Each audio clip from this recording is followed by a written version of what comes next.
All right, y'all. Sorry about that last video. I know it was like diagonally, but I don't know what happened, y'all.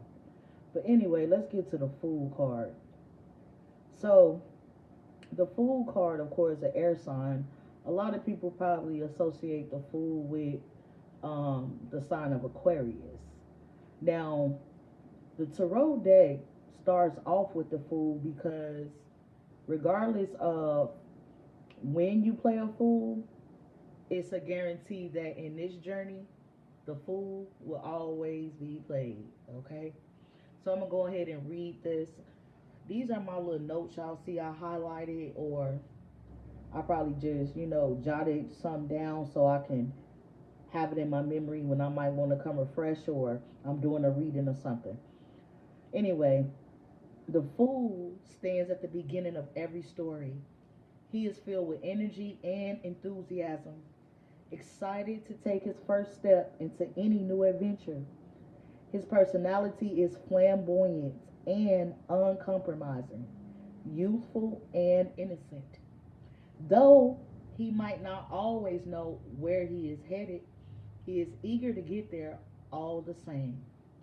The Tarot character suggests a spur of the moment chance, or when we're willingly throw caution to the wind and give something a go. When the Fool enters a reading, he brings a whirlwind of excitement. We might view this card as an unconventional friend urging us to take a risk or walk the less traveled path. And around this time, what's going on right now, y'all? The less traveled path is definitely a good way to go. All right, all right. Where did I stop? Less traveled path. The Fool does not worry over yesterday, or live in fear, or tomorrow. He is only concerned with the now. While the Fool can represent the positive results of taking a risk, his zest for life and new experiences can occasionally manifest itself as risky foolishness. This card warns the client not to take silly chances, but to look into the new issues carefully before committing to them. The Fool as a situation. So that's why I love this book. It's going to break it down as the Fool in general, as a situation, as a person, and as you. All right, so the Fool as a situation. When the Fool arises as a situation, we can expect impromptu events, opportunities to come our way. Whether we have been hoping for change or an unexpected opportunity come knocking, this card presents exciting chances and fresh starts. This could concern a surprise invitation to a day out of our usual routine, or even the inclination to living things up in a relationship. Youthful wonder is the essence of the Fool, reminding us to approach challenges in a way that a child might.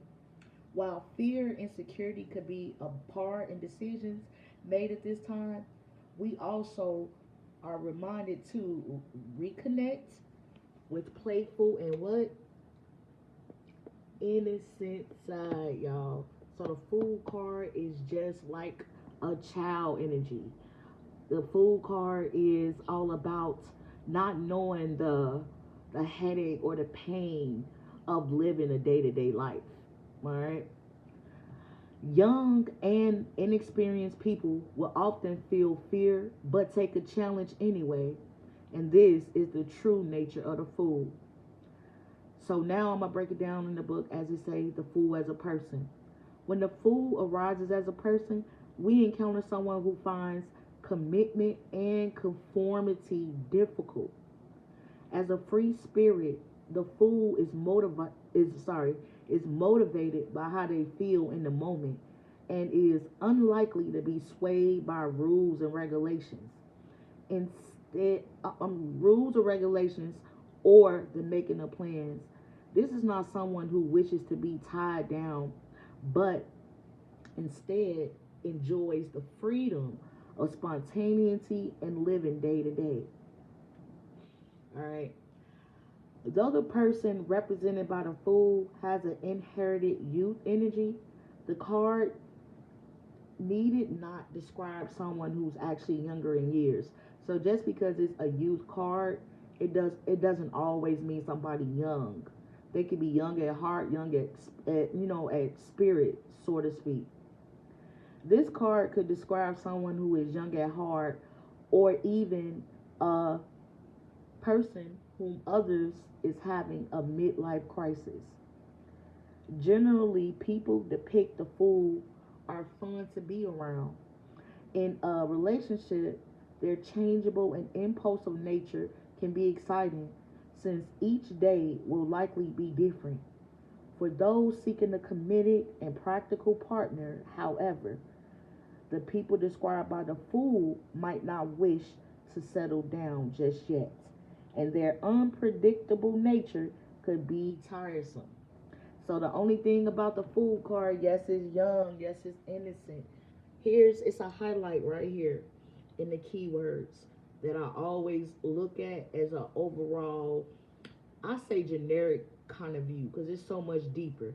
But the keywords with the Fool, when you see it, think about new beginnings, unconventional approaches, innocence, and taking a chance. So remember, intuition versus logic, y'all. So that was the Fool card. I hope y'all got some from this, and I'll be back with the second card, which is the High Priestess.